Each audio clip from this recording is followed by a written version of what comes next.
Check, check. A little loud. Check, check, check. Can you hear me now? Okay, awesome. So thank you everybody for coming out to our second Achievers Tech Talk. So like I mentioned at the last event, if you saw the video or if you were out here, the purpose of these events is really for us to give back to the tech community in the GTA. So the talk we're doing today is on, it's a lot more technical than the last one. It's on optimizing MySQL queries. So I do encourage you, if you do like this event, if you enjoy coming out for these events, tweet about it, rate it on the MeetUp site, share it on Facebook, tell your friends. We really want to get the word out. We're going to be doing these every 1 to 2 months, and we're not going to stop. We're going to just keep sharing all the things that we've learned and discovered. So any support you can give us for giving back to the community, that would be awesome. So without further ado, here's our CTO, Dr. Aris Zakinthinos. Give a round of applause. Thank you very much, everybody. And as a corollary to what Zach just said, if you don't like it, then don't tweet about it, don't say anything, just go back home. Okay, so before we get started, I just want to point out two quick URLs. The top one is a link to the videos. So from the previous one, and this one will be up there. So if you miss one, you can always go watch it in the comfort of your own home. And the second link is where all the slides and other collateral that we will be giving out to you will be available. We decided not to kill trees and create handouts. So if you like the talk, like the slides, and there will also be a cheat sheet, which I'll talk about at the end, available off of these sites. Okay, so let's get started. So what are the goals today? The goals today are really to show you how to use MySQL Explain. But that's not really my ultimate goal. So yes, that is going to be a byproduct of this conversation, but my ultimate goal is really to get you to think about what MySQL is doing when it's processing your query. And we'll talk a little bit more about why that's important. But if you take away one thing today, I hope you take away the knowledge of what MySQL does underneath the covers. Because that is actually going to be more important for you than a single command. The command will give you value and it will teach you about what MySQL does, but ultimately you need to understand how MySQL works in order for you to write better queries, create better databases, and ultimately make things more scalable. Audio is a little messed up. Can you just move it a little further away? Further away. Is that better? Yeah. Perfect. Who knew?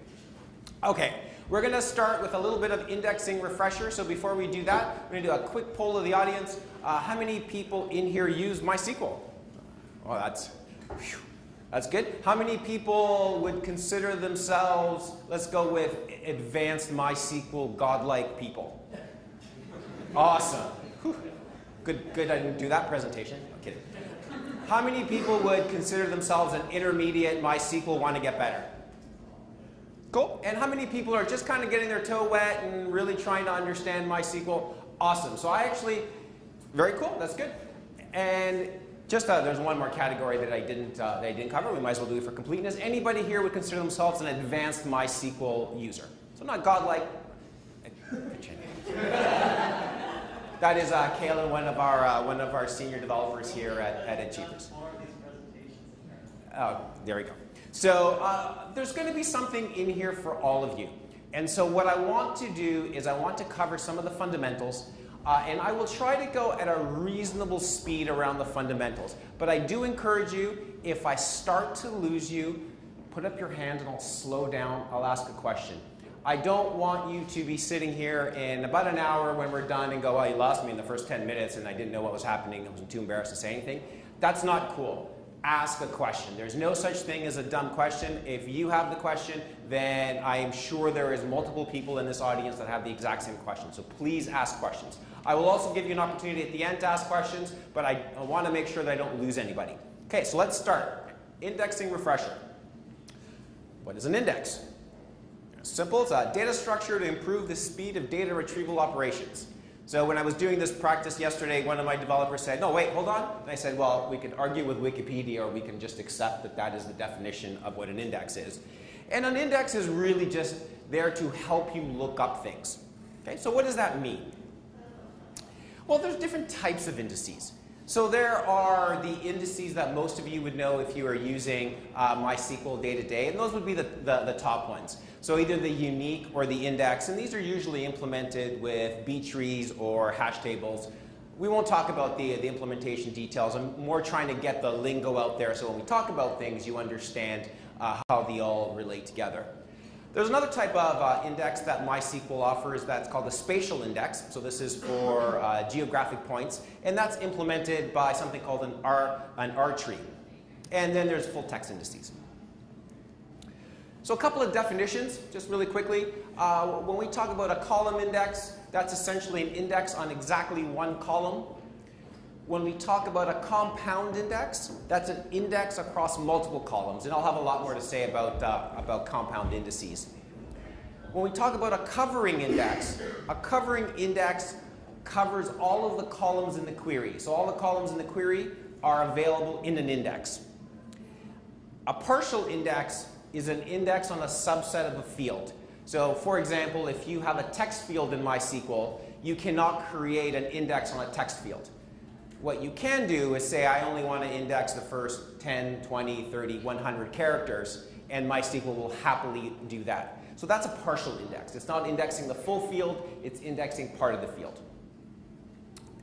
Okay, let's talk about compound indices. So compound indices are important because they are the bedrock, the fundamental concept to make your queries go faster. If you do not understand how compound indices work, what they are, you cannot make MySQL go fast. You can try, it could be entertaining, but ultimately if you don't get your head wrapped around what a compound index is and how it works, you can't optimize. So it's very simple. When you create a table, you specify an index, you give it a name, and then you specify multiple columns inside of that index. So what this will do is it'll create an index over the column's last name and first name. So what does that mean? Well, it means that if you do queries like the first one, which is looking up a first name and a last name, or you're doing a query like the second one, which is just looking up a last name, those will use the index. We'll talk a little bit about what use the index means in a second. But a query like the last one, which is just looking up on the first name, will not use the index. Okay? So in general, if you have a compound index on columns 1, 2, and 3, then any query that is looking for column 1, column 2, column 1, column 2, and column 3 will use the index. That also includes if you do a search for column 1 and column 3 with no column 2, but in this case, it will only use the column 1 part of the index.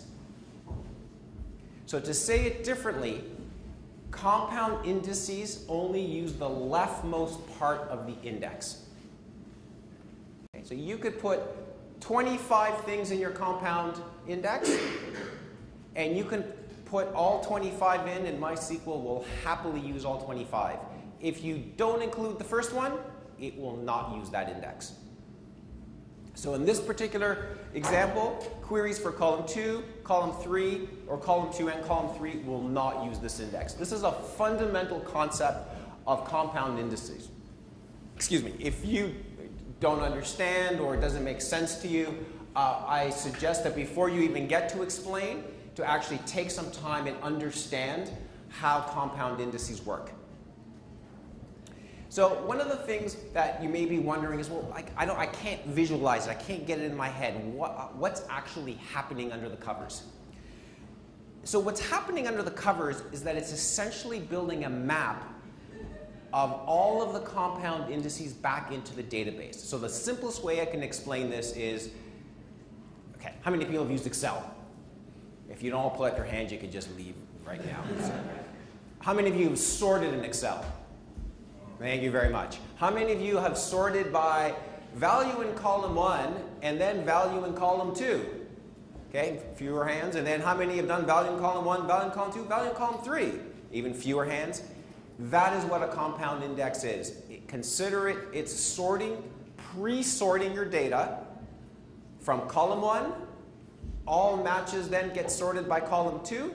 all matches then get sorted by column 3. So if you want to visually think of what a compound index is, that is the simplest way I can explain it. It just pre-sorts everything in B trees or hash tables. Actually, not hash tables. Don't take that back. You can delete that from the video. From B trees. Okay. So here's a pro tip. MySQL will always add your primary key to the end of your index. So if you have a compound index of 3 things and you're like, oh, I'd really like it if the primary key was the 4th thing, you don't have to. It's already there. Okay, pop quiz. Based on what I said, why is it bad to have varchar 255 as your primary key? Kalen? Every key is gigantic. Because every key is gigantic. Every time you create an index, it's going to append this big, massive key at the end of every value.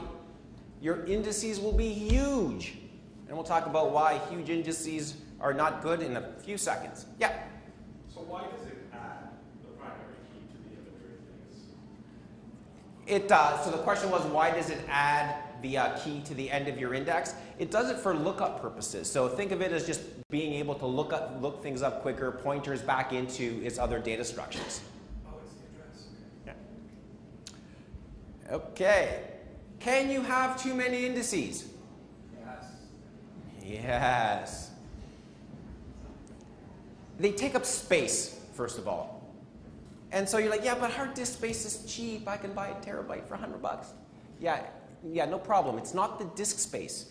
You want all of your indices, every single last bit of your index to be in memory. So unless you can buy a terabyte of RAM, you probably don't want very large indices.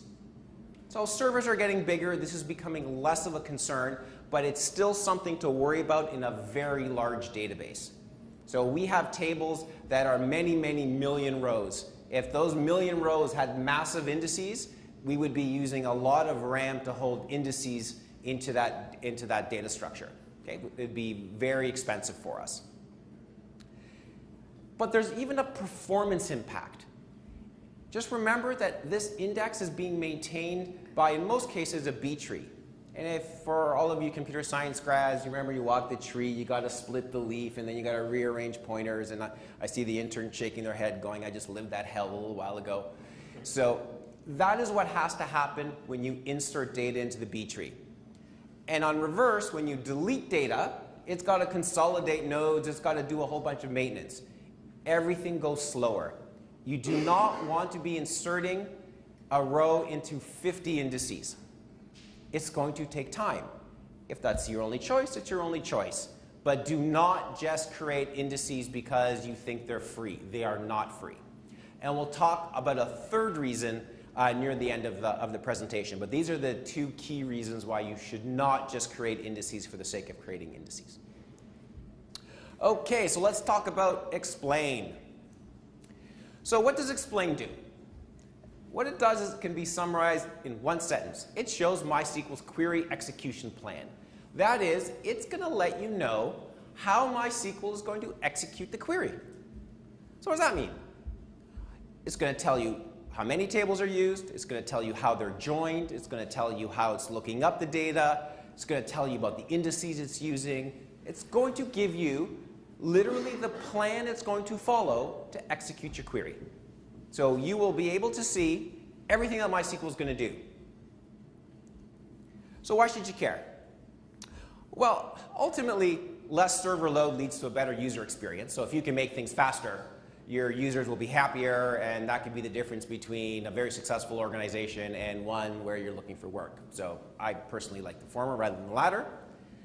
But possibly more importantly, you can impress your friends. You can say, look, I do these great queries, look how fast they are, and get better jobs. But being able to say that you understand how MySQL works and how you write queries faster makes you very attractive in the job market. So I know at Achievers here, when we interview, we will ask you, it's not a criteria for you to get hired here at Achievers, but we do ask experience around MySQL, and we do value people that actually understand how the database works, how queries are optimized. It is something we can teach you, so we do a variant of this presentation internally, but it is something that has high value. And if you don't really care, go use Hibernate, go use your favorite ORM, because they don't care either. If you care about crappy performance, go pick an ORM. That's all I can tell you. So which queries should I examine? Every single one of them. So you should, if you've never used explain, so some of you in here, and I didn't ask that question, how many of you here have actually used explain? That's good, good chunk. If you've never used explain, well, look at your slow query log. And if you haven't turned on your slow query log, do that first. Your slow query log will output the queries that MySQL runs slowly. Great place to start. If you don't want to do that, you got to go to your database administrator. You got to reconfigure this. Oh, it's a pain in the ass. Well, you can just do show full process list. Just run it every once in a while. You'll start noticing a couple of queries are there all the time. Copy the query, run explain on it. And the word full is important, because if you don't put the word full in there, it only gives you a partial query, and you're always scratching your head, well, where did that query come from? So if you do show full process list, you will actually see the exact query that MySQL is executing. Pro tip, use explain during QA is better than in production. I learned that one the hard way. It avoids you having to say, it's not a problem, it's the coffee break feature. Yeah, run that report, come back in a couple hours. It'll be there, don't worry, the code works. Very painful. A little too close to home, I'm thinking over here. It's laughter. So definitely run it. Can I run it on any query? Well, if you're using 5.6, the answer is yes. You can run it on any query. If you're using any version of MySQL before 5.6, it only works on select statements. There is one caution. One caution. It will actually execute your subqueries. So it won't execute the main query, but your subqueries are executed. So this one is one of those, once you get bitten by it once, you will never forget. I was looking at why a query was slow. It took almost 10 minutes to run in production, and the problem was the subquery. So when I ran explain on the main query, I'm like, what just happened? And it was, I was putting a lot of load on the production database because I was running explain, and it was actually executing the subquery. So be careful with subqueries, especially if it ends up being the actual bottleneck of your query. Okay, so let's talk a little bit about using explain. So all the samples that I'm going to do are all real live. There is a database that you can download from mysql.com. It is a sample database for DVD rental store. So for you people that don't know what a DVD is, big disc, you put it in, you can go get them at the store. You're supposed to download them, just make sure. So it's there. All of these queries will work as advertised, except maybe near the end of the presentation where I was adding indices and they may be a little bit off. So, but otherwise, up until right at the end, everything should be good to go. You'll be able to figure out what I did if I did screw something up. But all of the examples here are real. Okay, so how do you use it? Very simple. You take your select statement, you put the word explain in front of it. Can't get any easier than that. So when you do that, depending on where you do it, you'll see one of two things. If you're using a very fancy schmancy GUI, you'll see this. And we'll talk about what all this means in a second. If you are a command line jockey, you want a command line, I don't use GUIs. GUIs are for amateurs. I'm a pro. You can see heads nodding out there. You can put /G, capital G, at the end of your query, and you will get the exact same output, but in a command window with, rather than having columns, you will get rows. So it just makes it a lot easier to read because of word wrapping issues. So both of them give you identical information. I personally prefer this view, and I'll tell you why as we go through it, than this view, but they give you the exact same information. So there is no difference. It is really more of what you get used to rather than any functional difference. Okay, so what does all this mean? Okay. What I'm going to do is I'm actually going to walk through all of the output and what it means at a high level. And then we're actually going to go and show you examples of what all the values mean, how you manipulate them, how you change them. So if you get lost in the definition, please ask me, because otherwise the rest of the presentation isn't really going to make much sense. Okay? So I'll quickly go through the definitions of things, and then we'll get into real examples.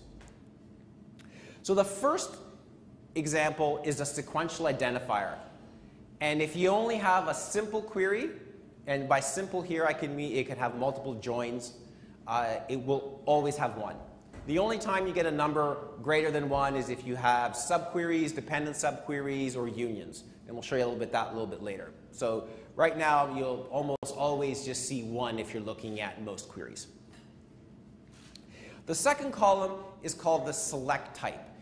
And this one is just giving you information about what MySQL thinks it's doing. These are the ones you're going to see. I think there may be one more. Simple is just a select. There's no unions or subqueries. Primary is the outermost select if there are subqueries or unions.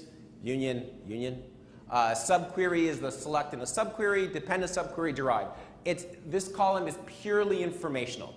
It's just telling you what type of query you have. There's nothing you can do to change it. So you can completely delete it, and it really wouldn't affect your ability to optimize a query. This next one is the alias or the table that this particular row refers to. The one cautionary note, if you use aliases, so I did in the sample query here, if this gets long, it can get really challenging to remember what the letter A is and what the letter F is and the letter X is. Little bit of description. MySQL doesn't care. It'll make your life a lot easier if you put a little more than just one letter. But for this presentation, I went with shorter so I can get things on the screen. This is the join type. This is one of the most important columns you have to look at. We'll be talking a lot more about this in a second, so I'm going to defer that. But the join type is critical. The second one, the possible keys. This is a list of all of the indices that MySQL says could be used. So this is the could be used list. The next list is the index that was used. So when you're trying to figure out if a particular index was considered, the possible keys will tell you if MySQL considered it, but the keys will tell you what it actually picked.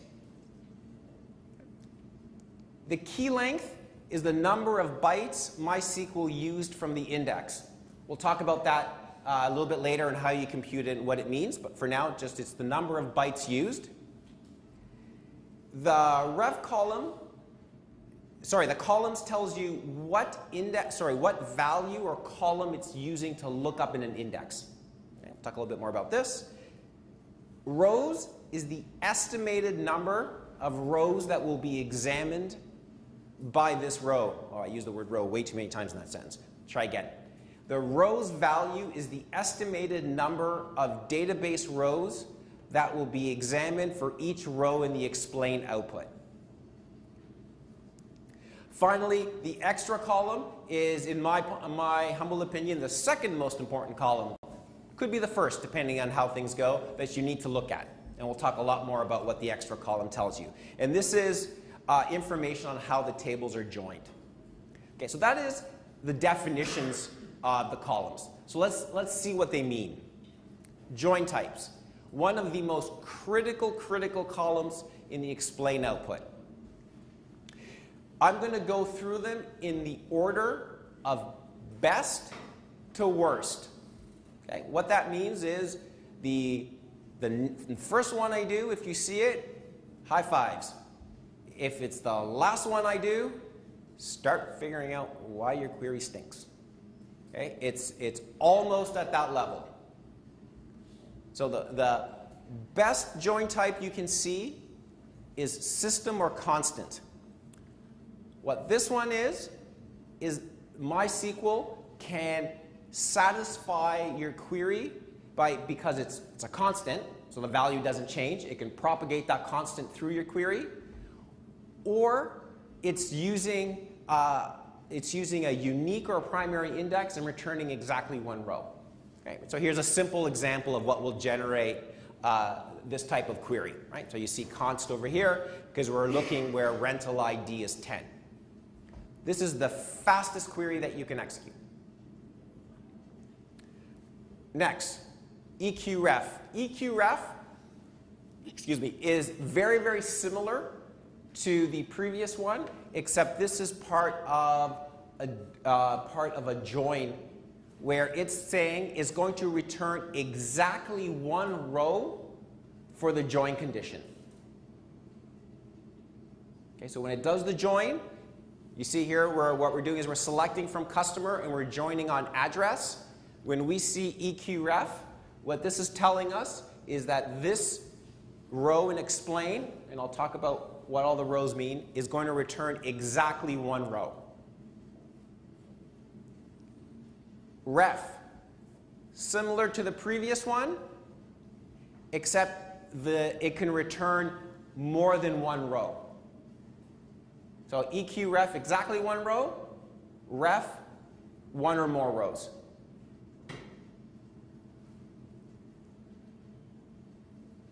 Ref or null. So ref or null is exactly like ref, so returns one or more rows, but it does an extra pass to look for nulls. So if you've ever wondered why specifying not null is a good thing when you know something's not going to be null, it's because it has the possibility of taking a join type from ref or null to ref. Saves you one pass through the index. Now, one pass through the index, if you're doing a query once, who cares? One pass through the index, if you're doing millions of queries, is significant. Index merge. So this is a very new type.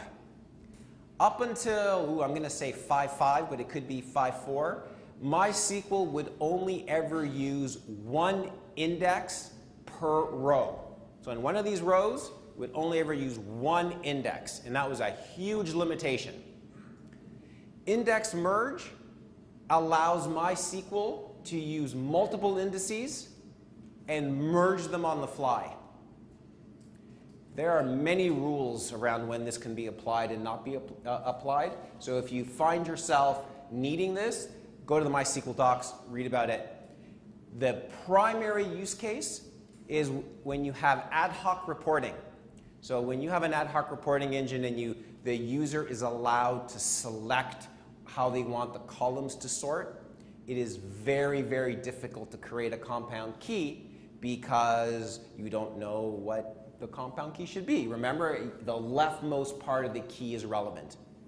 Index merge helps you here where you can create single column indices on a bunch of the columns, and then MySQL, when appropriate, will merge those indices to give you essentially a poor man's compound index. Just a caution on this one. It's there, it works, it's awesome. Don't rely on it. If your use case fits within the rules where index merge is going to work, then you're lucky. When it doesn't, and you're praying that index merge is going to work, you're going to be in trouble. So when you see this, still investigate. Because remember, best to worst, we're getting near the end now. Range. So this one will always kick in when you do any type of range search.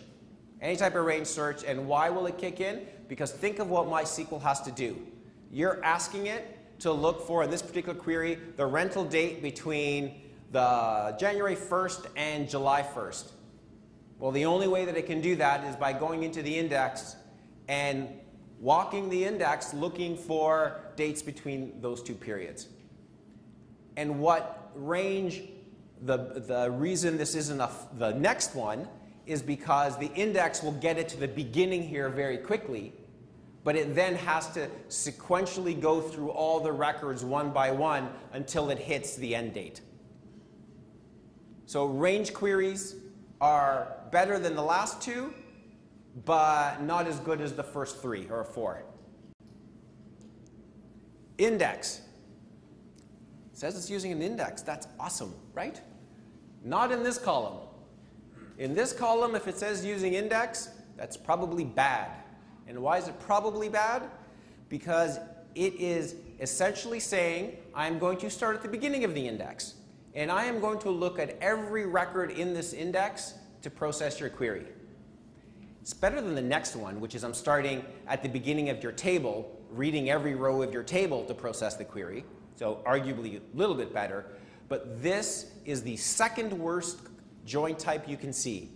There is a lot of work happening for a join type of index. And the last one is a full table scan. When you hear the expression, oh, it's doing a full table scan, what does that mean? It means it's starting at the beginning of your table. It is reading in every record, one right after the other, and applying the where clause, applying all the join conditions. If you see all, unless you actually want the whole table, because there are cases where you do, but if you want the whole table, you're going to see all. It is rare in a production environment for you to actually want to willingly do a full table scan. It's possible, just very rare.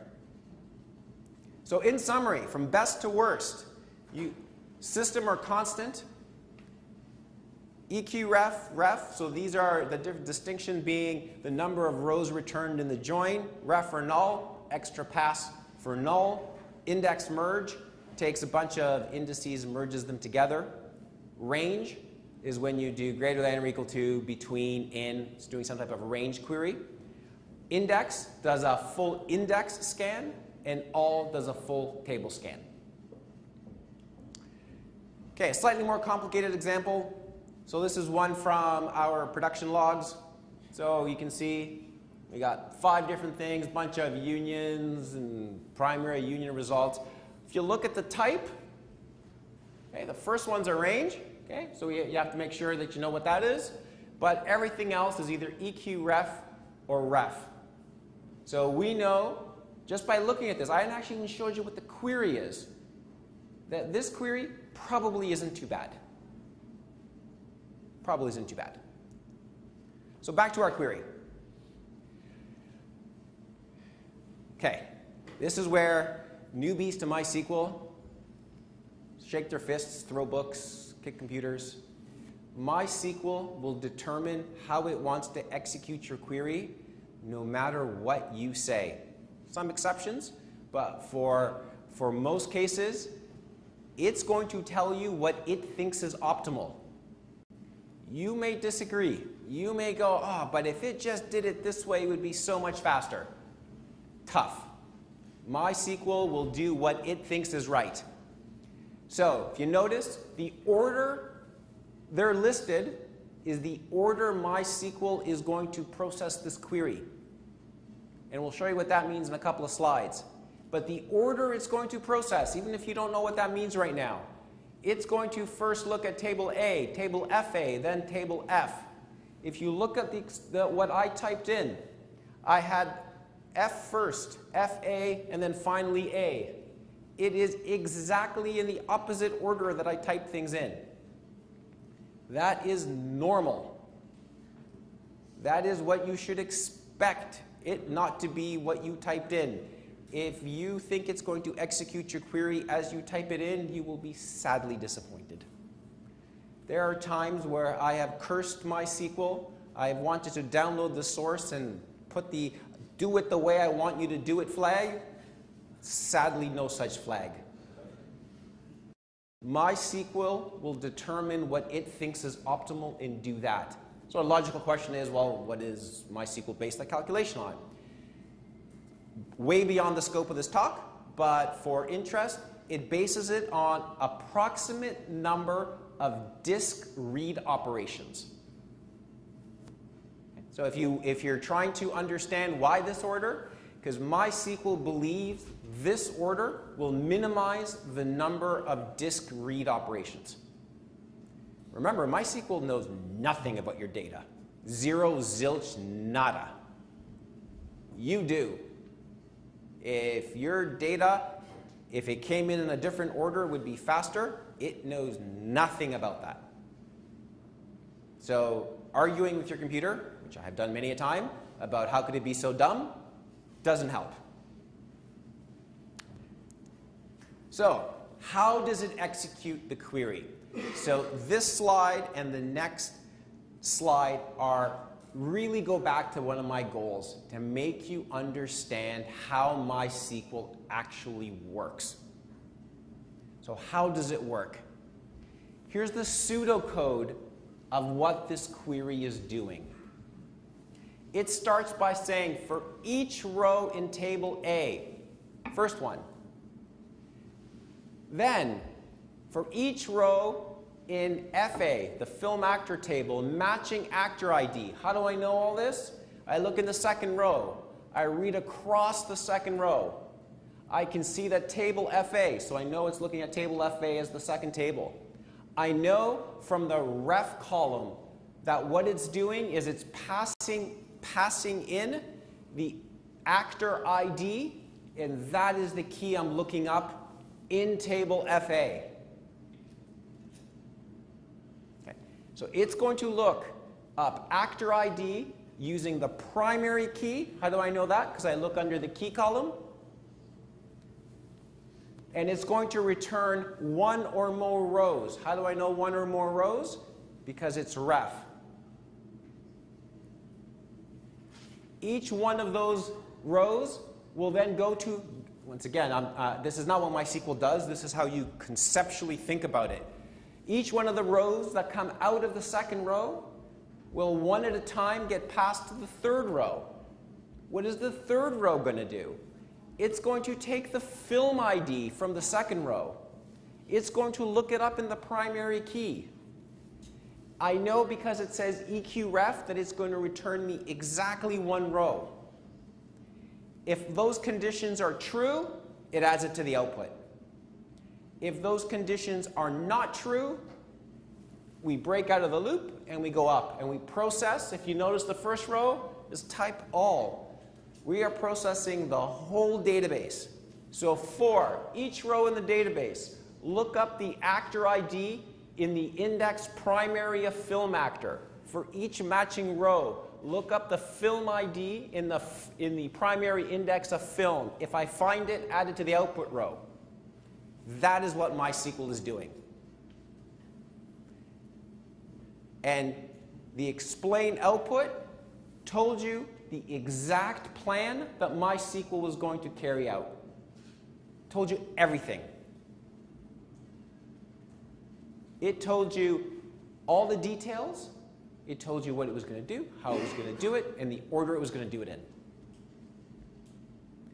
This is a critical concept to not just understanding explain, but understanding how MySQL works.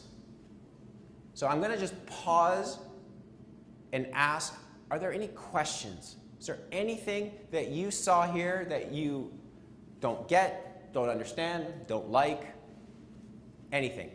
Yes, question. I'm not familiar with explain at all. Okay. You get this, how do you make it work better? How do you rewrite?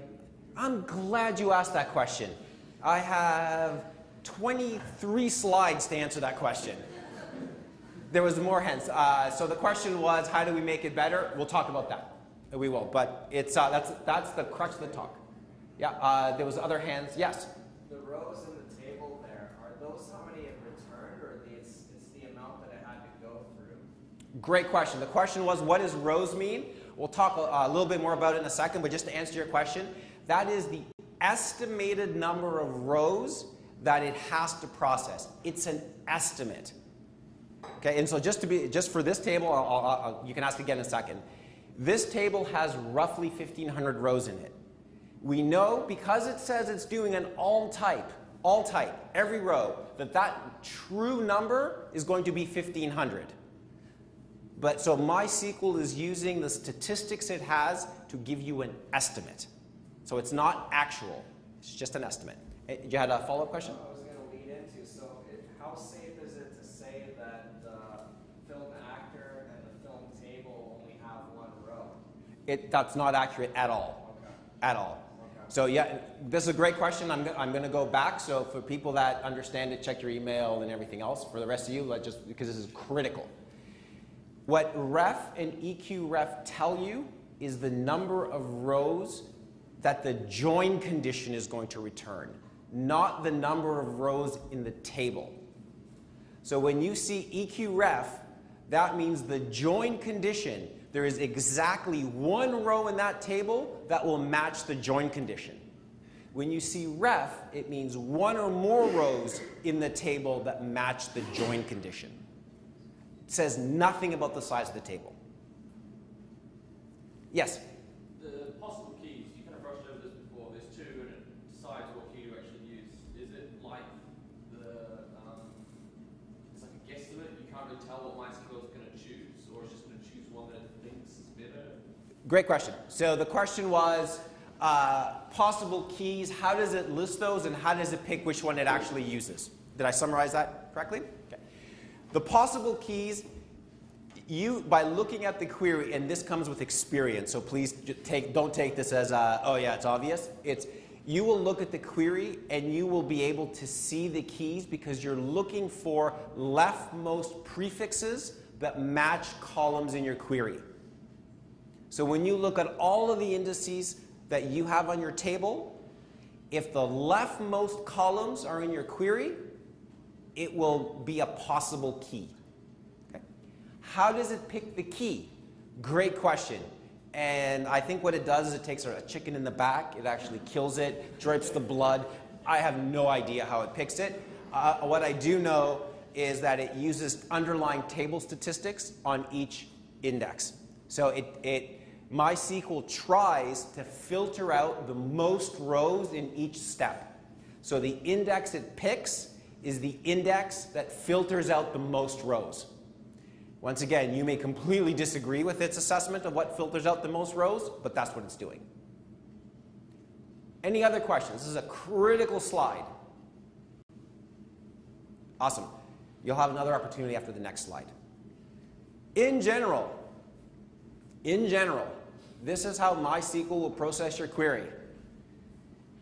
For each row in the top table that matches the where clause, it passes it into the next row. It tells you what key it's using to look up. For each row that matches that, it passes it to the next row. Uses the key to look that value up. For each query, passes it to the next row, then the next row, then the next row, all the way down until it got to the last row. If it makes it, it's in the output buffer. If it doesn't make it, it goes up one for loop and continues. Then goes up to the next for loop. It's one big, massive, nested for loop. Bet you never thought of MySQL that way before. That is what it's doing when it's joining tables. Big, huge, honkin' for loops. So that is why it is critical when you don't see a good join type, especially lower in the table, where you're actually passing these rows down. They're flying down. If you're looking at all of those rows, your query is going to be molasses.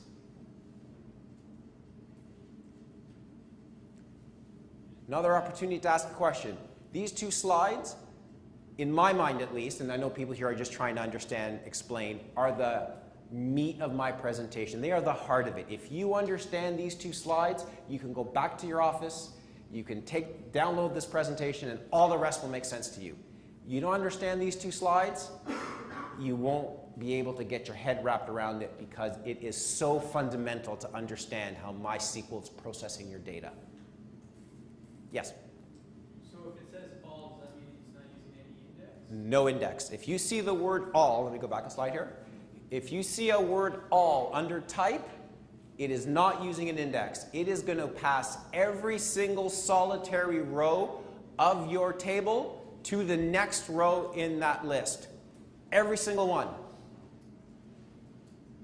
Wow, that matches the where clause, but.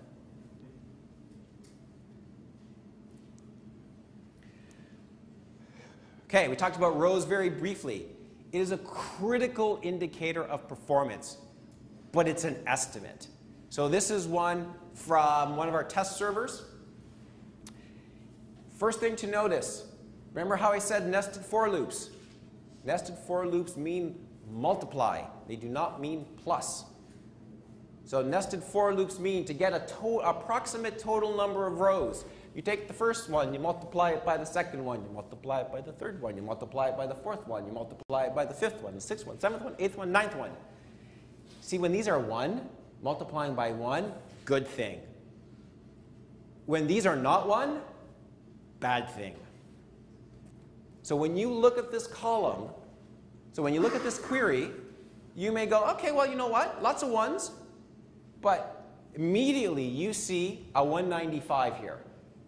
Okay, 195, that's not too good, because up here I got an 88 and a 4, so that's 88 times 4 times 195. Ooh, that's a lot of rows. Well, if you did the math, and I did, 68,000. You're like, 68,000, it's a supercomputer, quad core, dual memory, 118 billion gigs, no sweat. Well, let me tell you the unfortunate part of this query. It actually examined 2.9 million rows. Why did it examine 2.9 million rows? It only told me 68,000. Damn MySQL. It's an estimate. It's purely an estimate. Use it as guidance. If you see big numbers, stop, understand. If you see low numbers, it doesn't necessarily mean you're home free. If all of these are EQ refs and all of these are 1, life is good. If these are not EQ refs and they're just refs, remember ref means at least 1 row. At least. At least 1 could be 8 billion. At least 1 does not mean 2. So think in extremes. Remember, it's an estimate. Oh, yes, question. Are those rows rated equally, or is it worse to have a high number at the top than at the bottom? The question was, are the rows equally weighted, or does a high number at the top or bottom really matter? So the best way to answer that question is to, if you remember that it's a big nested for loop. So a big number at the top means all of those rows need to trickle all the way through to the bottom before they're determined to be in the output. If these were all 1s and this one was 500, okay, not great, but probably better than the other way, even though the math is the same. Because remember, the math to get approximate rows examined is you just multiply all these together. But when you think about it from a nested for perspective, if the biggest number is at the outermost 4, any variation in the number that you're returning in the inner 4s is going to make that number explode. So no guarantees one way or another, but I would prefer it near the bottom than near the top. It usually doesn't work that way, though. Usually MySQL will, in its infinite wisdom, put the bigger number at the top. Yes, question? How are the, like, for the number of rows, how accurate is that estimate? Like, where do they get it? Is it from the previous execution histories, or is it just a very arbitrary guess? Great question. The question was, how does it actually compute the row value?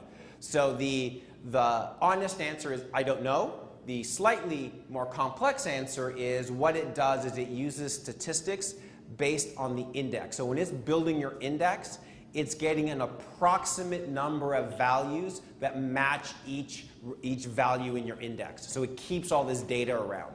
So when it does a join, for example, it knows approximately how many rows are going to be matched by this join criteria.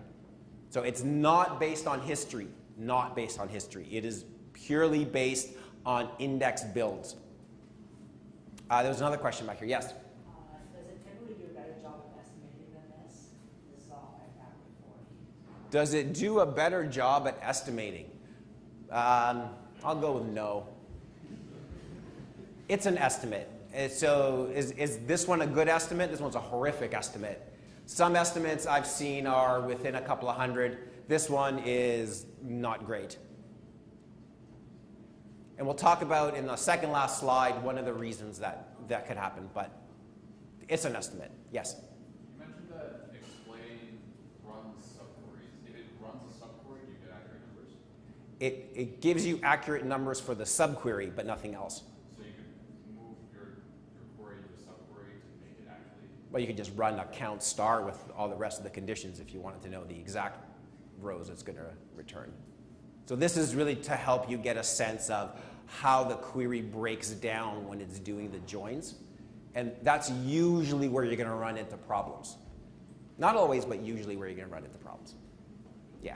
So you could get, so I have done that in the past where you're trying to understand exactly where in the execution, like what's causing the problem as you start deleting join conditions, just to see what the rows coming back are and what the explain output is. And usually you'll add one of them, and then all of a sudden the explain output goes completely wonky on you. And then you go, oh, okay, I see what it's trying to do, dumb MySQL.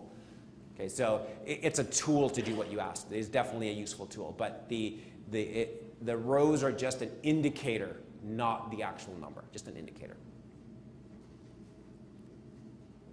Yes?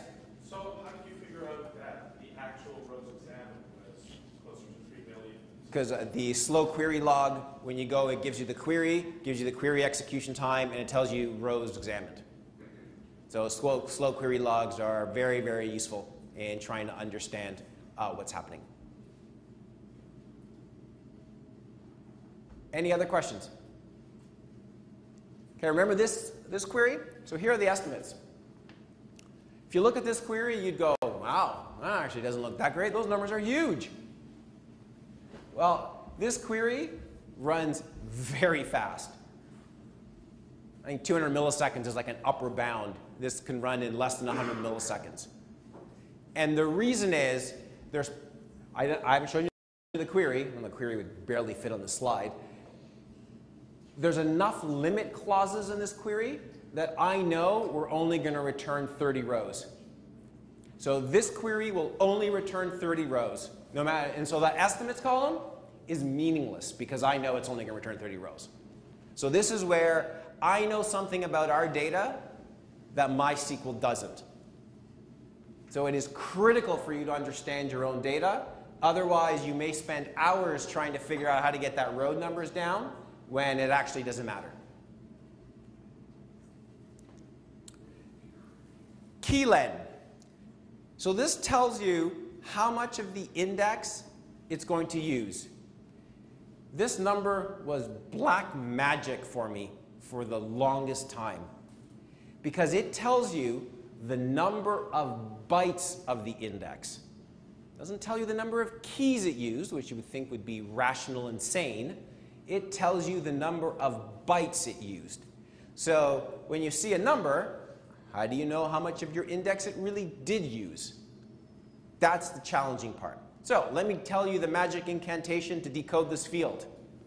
First of all, you need to go to the link that's on the slide. So download the deck, click on the link, and it's going to tell you the number of bytes for all of the types that MySQL supports. So what it won't tell you are three things. Three things on this slide, coincidentally. First thing won't tell you is that the varchar field always is length prefixed by 2 bytes. The second thing it won't tell you is that if a column can be null. So how does it know if a column can be null or not? If you don't have not null in your column definition, it adds 1 more byte. The third thing that it won't tell you, but it should in big, bold, screaming letters, is that if you aren't using the Latin 1 character set, the number of bytes does not equal the number of characters. The number of bytes, if you're using UTF-8, is 3, because it is the maximum number of bytes that can be used.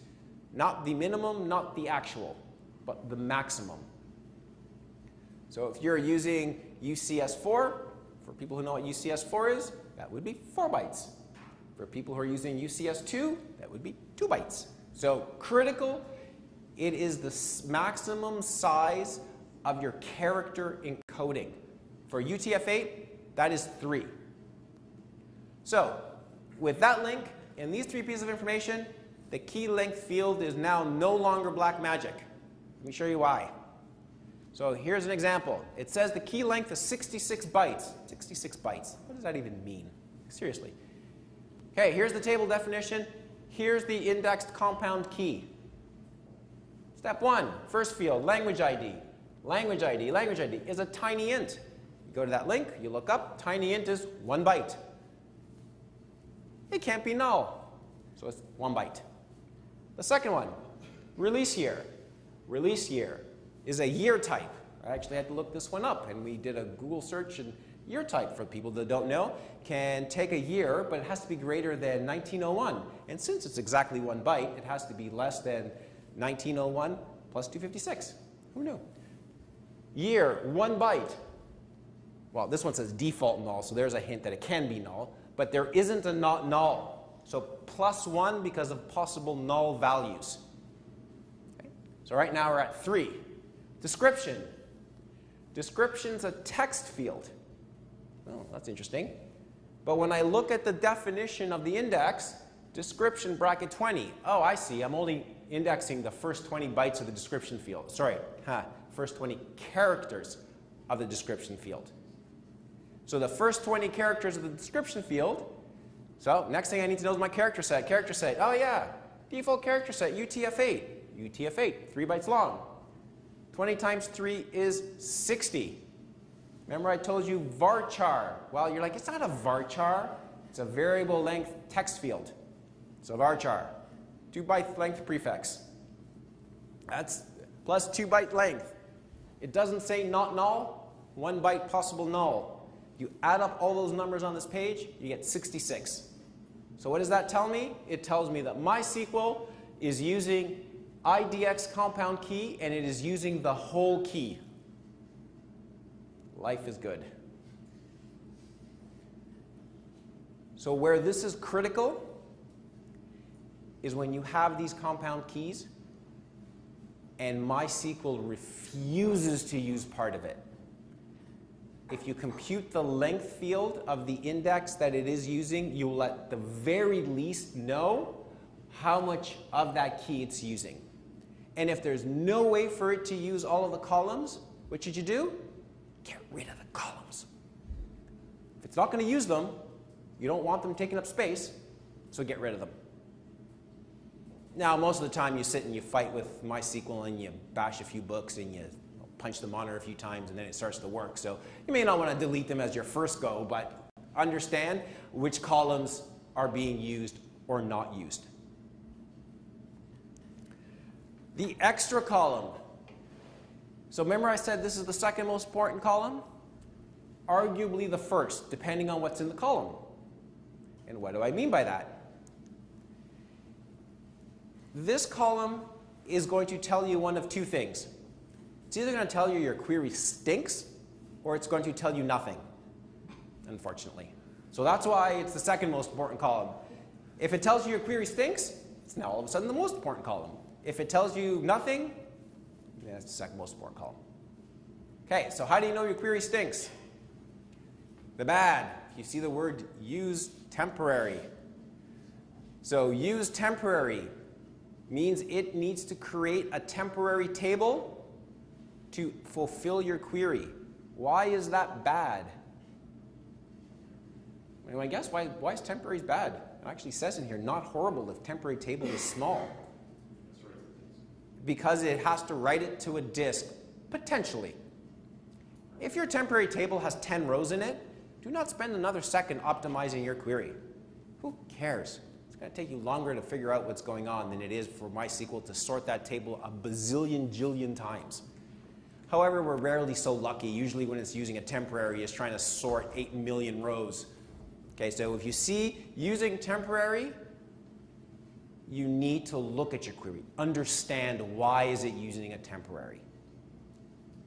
If you see the word using temporary, there is a very, very, very high probability you're going to see using file sort. Oh, yes? Where will we see these? In the extra column. I'll show you in a second. Yeah. You'll see using file sort. Okay, here's one of those MySQL interviewer questions. Does using temporary imply using file sort? How many are going to pass? A show of hands. If you see using temporary, does it mean MySQL is going to sort your data? How many say yes? You all pass. Wonderful. My job here is done. Thank you very much. No. Okay. It doesn't mean it's going to sort. Using temporary literally means it's building a temporary table. If you see the word using file sort, that literally means it is sorting your data. You can see one without the other. You can see using file sort without seeing using temporary. Weird case, possible. Almost always, though, you see one, you see the other. So that is why, in a lot of people's minds, the two are linked. But it is very possible to see using temporary without seeing using file sort. Yes? But you see those on the same line, right across. Yeah, I'll show you in a couple slides. Using file sort is not horrible if you can guarantee what it's sorting is small. I won't define small. Anything over 100 is probably getting big, because you will never be able to guarantee the number stays over 100 or under 100. So caution when you see using file sort. Caution. The good, using index. Remember, if it's in the join type column, bad. If it's in the extra column, good. Okay? Why is it good? In this case, it's telling you it can satisfy the whole row and explain output without ever looking at your data. It will look at it only in the index. It's already walking your index.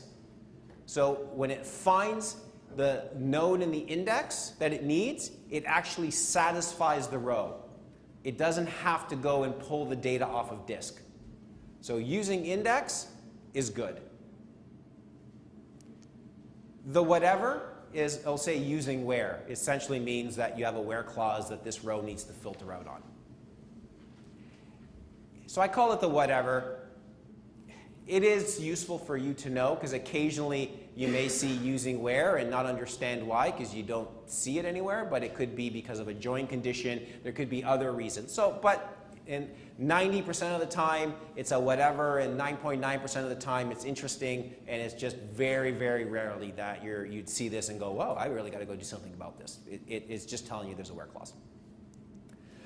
Okay, things to look out for, and this is hopefully wrap up some of the questions we have. You just see where things were.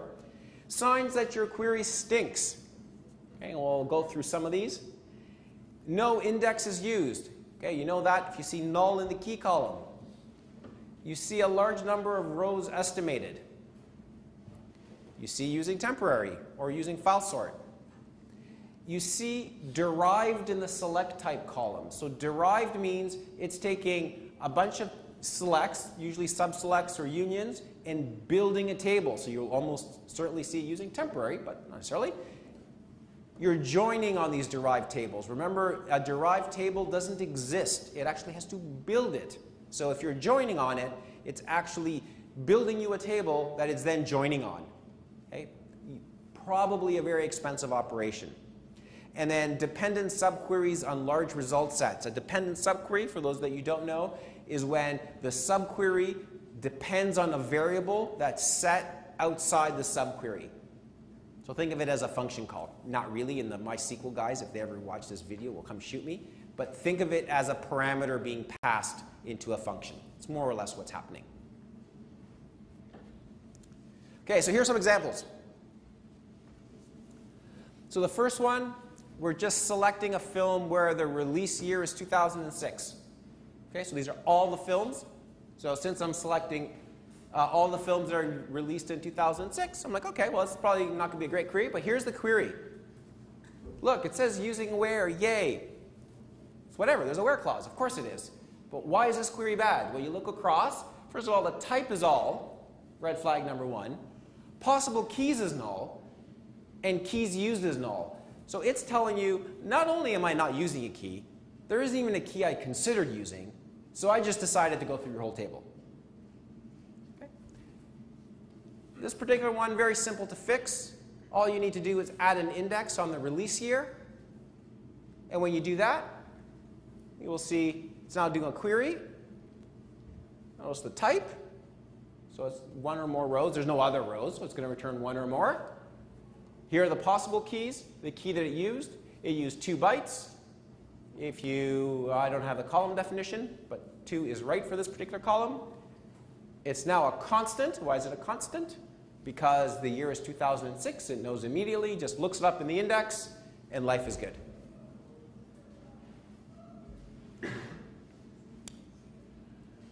Okay, so let's talk about group bys. The next couple of slides are all going to be around group bys. I would argue that if there isn't a group by, you should be able to make your query go fairly fast. There are cases, and we'll talk about them in a little bit, where that's not true, but almost always you're going to run into problems when you have a group by. Okay, so here's a query. What we're trying to do here is get the number of films for a particular rating. So rating in this database is R, PG, PG-13, NC-17, I forget all of them. So how many movies are there in each one of the categories? Okay, so very simple query to write. Here is the explain output. Okay, so there are red flags all over this one. So you don't have to go any further than the extras. It says using temporary, using file sort.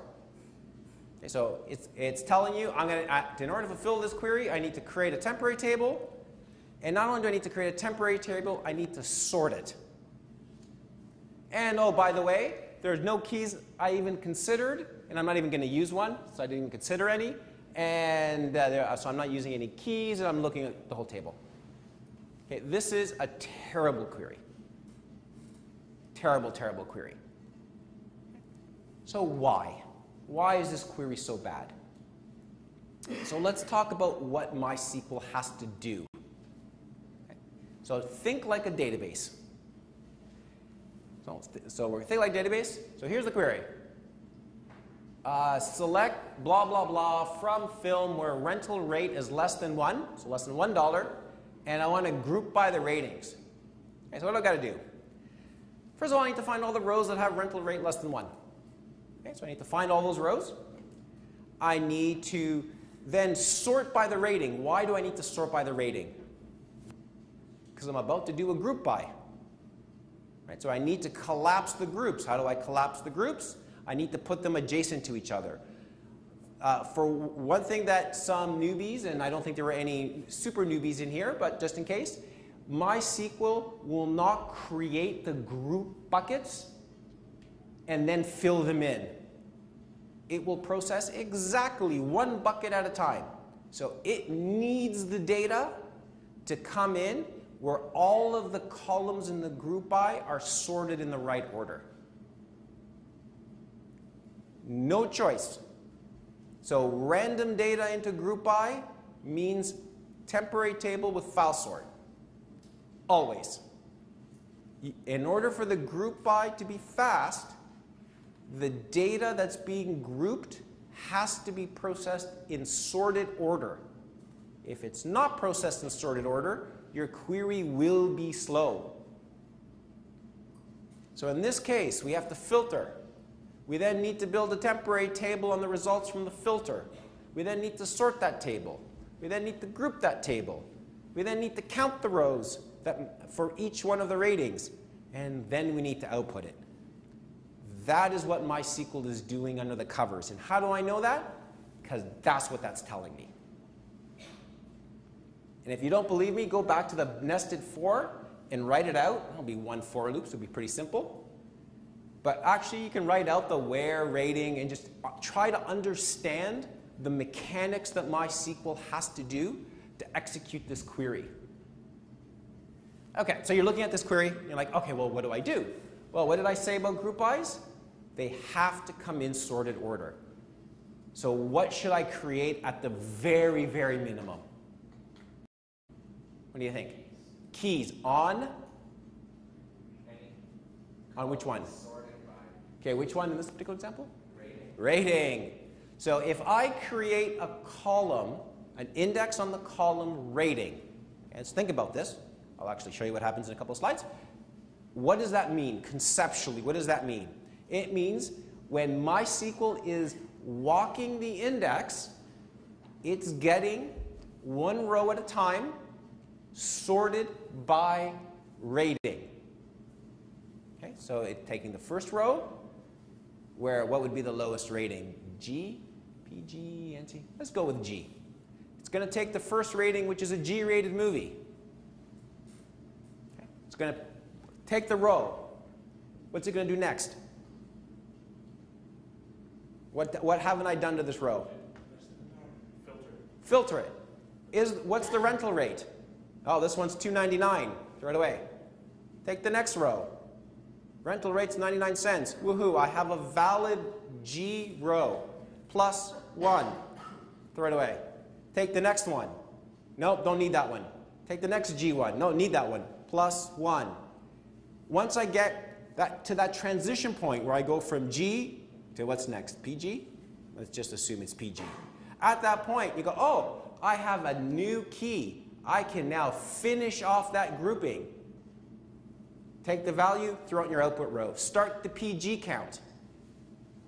Okay, so MySQL, if it gets things in sorted order, will just go through the data once. Life is good. Rather than filtering and then sorting, we are sorting because of the index and then filtering. What would be even sexier than just having a key on rating? Oh, rating and rental rate, baby. You have both of those, what happens? What is MySQL doing now? It doesn't have to go to the row. It can satisfy from the index. It does not have to go to the row. It's even better than not having to go to the row. Remember when we talked about compound keys? It has a table of everything sorted by the rating, all the G's. And then because it's a compound key, all of the rental rates are sorted. It actually can go right to the spot in the index, which starts G less than 1, and keep walking until the 1 becomes greater than 1, and then stop. For this particular query, adding an index on rating and rental rate turns it into an optimal query. It's going to examine exactly the rows it needs and no more. You have to build the index. So you are exchanging build time for search time. And for most people, that's a good trade-off. Not always, but for most people. So here's what happens. Okay? So you added an index. We add index rating, rental rate. And you can see now in the extra column, using where, whatever, using index, it's telling you I can satisfy your whole query looking at nothing but the index. And if you want to convince yourself that it's using both, you look at key length as 4, and rating and rental rate, if you did the math, would end up to be 4. So this particular query is now as fast as it could be. It still may be a slow query because I'm asking for it to do potentially a lot of work, but it's not doing extra work. It is doing as much work as it needs to do to satisfy my query and no more. Optimizing group bys. So this is just summarizing everything I just said. All of your columns from your group by must A, come from the same index. Okay? That sounds so simple when I say it. Oh, I just said it, just rolled off my tongue. Frigging hard in reality. You want to group by this column in this table, then this column in that table. Difficult. If you don't, you will use a temporary and a false sort. That's it. So what do you do about it? We'll talk about some strategies a little bit later, but that is a precondition for you to have fast group bys, is for you to have the group by columns all be of the same index. And then the second thing is they have to be, the key, compound key, has to be in the order specified in your group by clause. So if your group by is column 1, comma, column 2, comma, column 3, your compound index has to be column 1, comma, column 2, comma, column 3. If you have an index that's column 1, column 3, column 2, thanks for playing, not going to work. Has to be in the same order. If those two conditions are not true, you will see using temporary, using file sort. Well, we're talking about group by. Group by and order by are very, very similar in the sense that they both require sorting. Order by has very similar constraints. They're a little bit more relaxed, just tiny, tiny bit.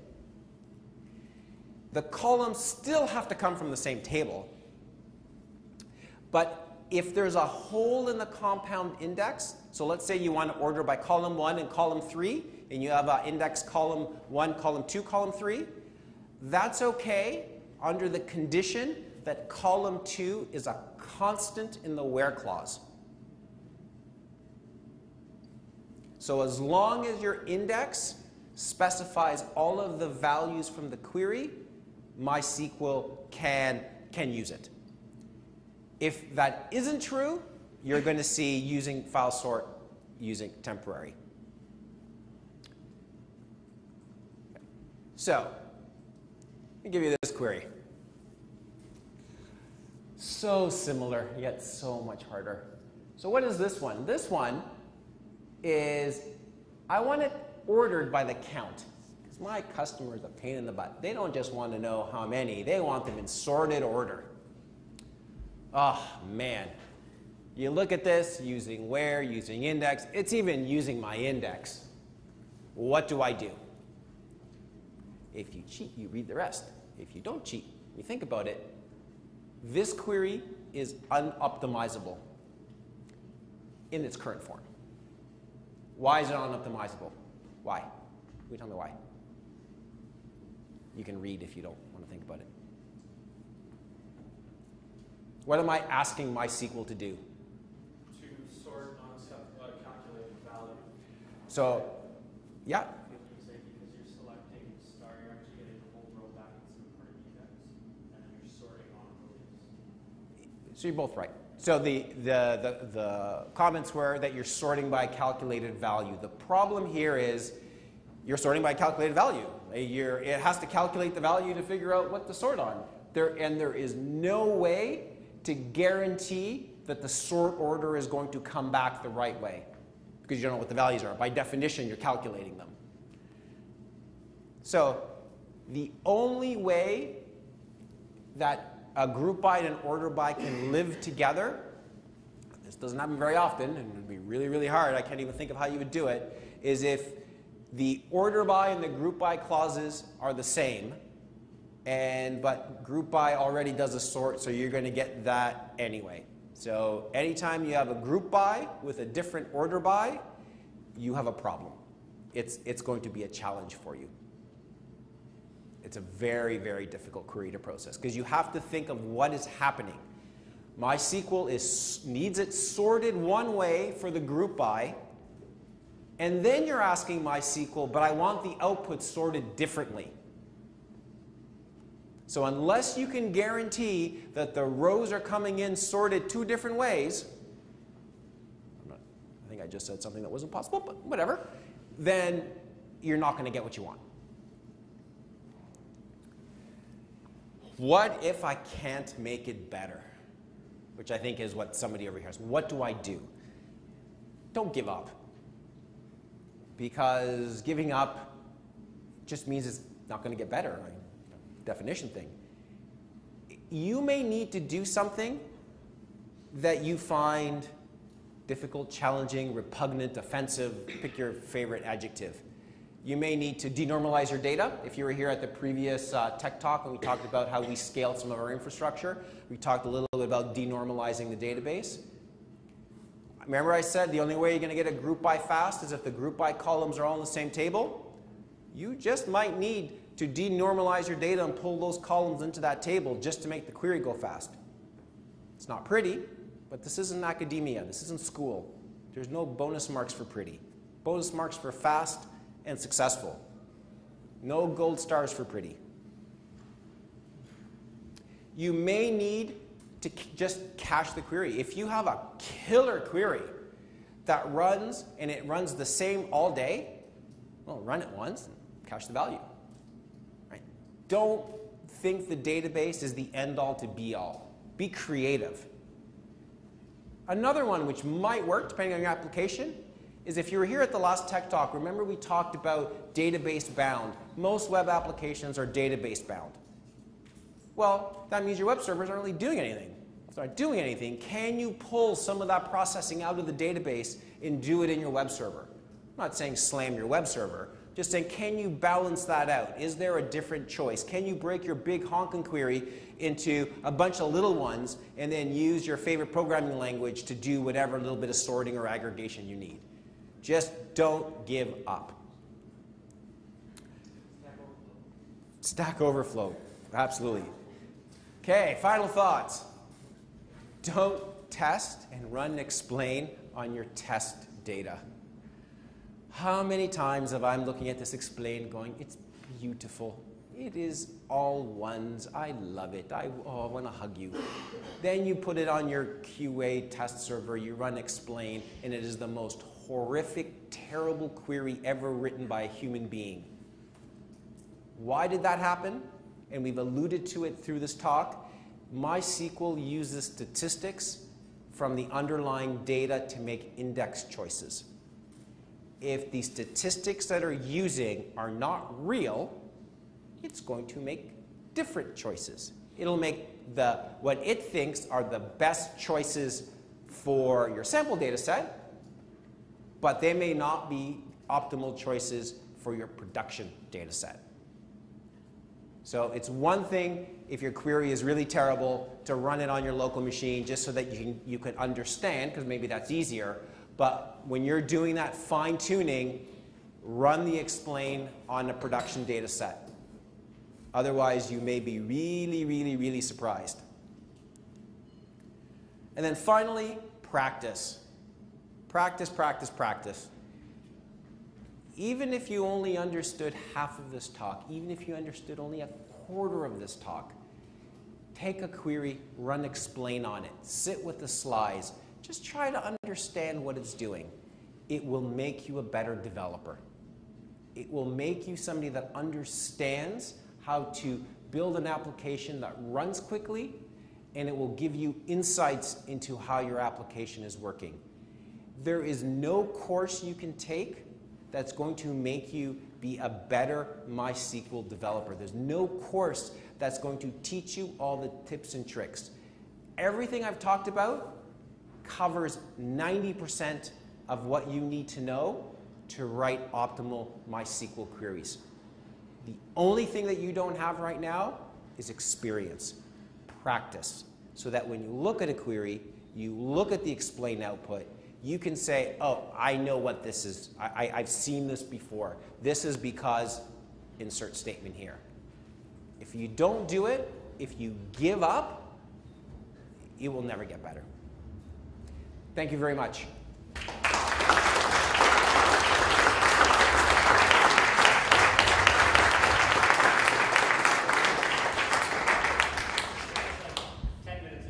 Questions? The slide for the materials again. Yep, so I will go to the beginning. And by the way, on the MeetUp is a handy dandy cheat sheet which summarizes everything that I've talked about in the last hour or so on one piece of paper. So when you're trying to understand what the explain output is, you could either go to MySQL's manual page and read it. I encourage you because there's lots of good information. But if you just want to look something up, this has every column definition, the good, the bad, and the ugly. So that'll be available on the MeetUp page, Zach, on the MeetUp page. And I will quickly zoom back to the URLs. If I can do this. I'm sure there's an easier way, but this one's more entertaining for me. Any other questions? Yes? I'm glad you brought that up. So remember I said how MySQL uses estimates based on the table structure for determining which key it's going to use. If you believe that those estimates are out of whack, and usually you believe that they're, oops, one too many, they're out of whack because it's not giving you the output that you expect, you can run analyze table. Okay, command analyze, and then the table name. Analyze table, table name, look up the syntax. What that does is it recomputes all of the underlying statistics it uses when it's trying to execute the query. Two cautions. One, massive, huge, do not run that on a production database. And do not, because it could lock your table for many hours. Not a good thing. People are not happy when you do that. So run it in test and see if it actually does anything. My experience is you run analyze table, it doesn't really do anything. MySQL is pretty good at keeping the stats up to date. The only time I've ever seen it actually do anything is after either a massive delete or a massive insert. In those cases, you can throw the stats off. But caution, running it in production when you, in the middle of the afternoon at the peak traffic time, is not going to lead good results for you. Yes? So I came across something this morning. I was looking at some tutorial. I looked at the code, and the guy was running 2 instances of the same query, one after the other, one with a limit, one without the limit. Yep. The only reason he was doing it without the limit was just to get a count Yep. of the records. Now, there's a flag that you put after you select. Yep. I always SQL calc rows found. that said something. Yep. And so I was wondering why he didn't just use that. I went to look it up, and there was a performance mysql.com. Yep. Performance blog. Yep. That discussed this very thing. And the fellow who was writing the post claimed that he actually run some tests Mm-hmm. and said he came out way ahead. Okay. When he was doing it without Yep. the flag. Yes, no, true, Okay. false? So let me repeat the question, and I'm going to summarize it for you. So in terms of, let's do a real world example. So you have a site where a user can page through a bunch of data, and you want to say one of 472,327 records. Right? So one way to calculate that 472,000 number is to use a MySQL extension called SQL calc rows found. So you do select, SQL calc rows found, then the rest of your query, and it will return to you the total number of rows it would have found. The second way you can do that is not use SQL calc rows found, but do a count star. So select count star, and then from, and all the rest of your query stays the same. Does everybody understand the two scenarios before we go any further? Okay. So there was a MySQL performance blog a couple of years ago that made the statement that that doing the count star could be faster than using the SQL calc rows found. Okay. So that was the statement. So the question was, is that true or not? Okay, so I can give you the flippant, well, it wouldn't be on the internet if it was false, but that's not the right answer to most questions. So let's actually think about what's happening. Okay, so let's answer this question logically. If you want to calculate the number of rows found, 472,000, what must MySQL do? What must it do? Yeah. Count them. It must count them. Yes. Bonus points. Is there any way you can count them without counting them? No. Okay? So on the surface, your expectation would be that the two should be at best equivalent, or at worst equivalent. They should be the exact same. Because SQL count rows and count stars should, in theory, do the same thing. Right? Does everybody agree, at least conceptually, that that's the right answer? No. Perfect. Why? It's 2 separate instructions. Oh, you didn't go where I wanted you to go. It's going to start a whole new batch, right? So that's one. But under what conditions is the second instruction faster than the first one? There's the expert level question. Something with the indexes. Something with the indexes. Close. Okay, so let's once again, it's a lot easier if I had a whiteboard but no whiteboard, and if I write on the screen they get mad at me, so just please try to follow along. If you have a complicated query, lots of joins, MySQL has to execute that query to count the number of rows. There's no choice. There's no choice in that statement. To the gentleman's point, if all you have are inner joins, then running the second query is not going to be twice the overhead, but it's going to be slower. And it's going to be slower because the first one is going to stop, and then the second one is going to count them all, so at the very least you're getting a little bit of extra. Okay? However, it is possible that doing 2 queries can be faster. And it can be faster when you have left outer joins in your query, because MySQL does not need to execute the left outer joins. It could ignore those. So it is possible, and I know this to be true because we have it in our code, where 2 queries is substantially faster than 1 query. And it is because we know the data, we know what join conditions are going to match and not match, so the second query is actually not identical to the first query. The row counts are identical, but they're not the same query. Because we don't need the columns. So the critical part you need to understand is when you don't need the columns in the output, you don't necessarily need to go to the table to get the column. So if you have a left join could be null. Well, let's just assume it's null. You can delete that part of the query. It does not change the row count.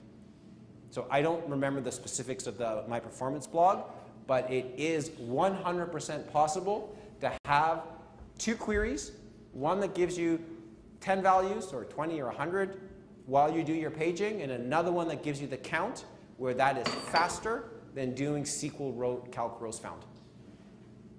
Very specific conditions. Otherwise, the gentleman is 100% right. Running 2 queries is slower than running 1 query. One more question.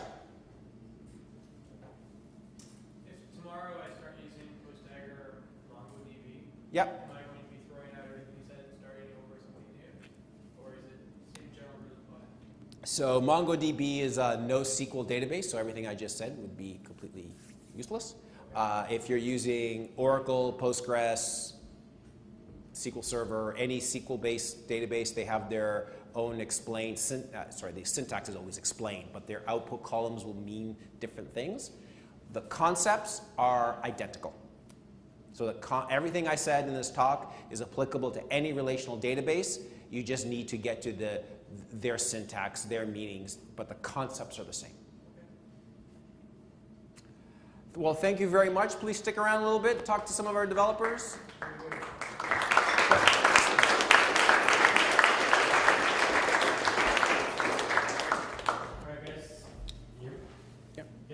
To close up, so we're going to stick around for another 15-20 minutes just to kind of do a little networking out here, but we do have to get people out by about 8:35, 8:40, so feel free to stick around and talk to the Achiever staff if you want to talk to anybody or anybody else you met. Like Aris mentioned, all the resources will be up on those 2 URLs, and we'll send out an email blast afterwards, and we will be booking the next event very shortly. So thank you again for coming out, and please spread the word and talk to your friends, tweet about it, Facebook it, comment on the MeetUp page, whatever you can do to help us out. We're doing whatever we can to give back to the community. So thank you very much, and we'll see you guys next time.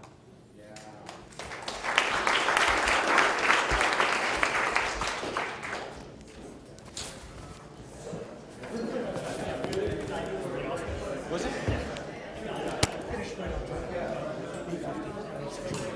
Question. Sure. You said you have to rewrite, reconfigure that page.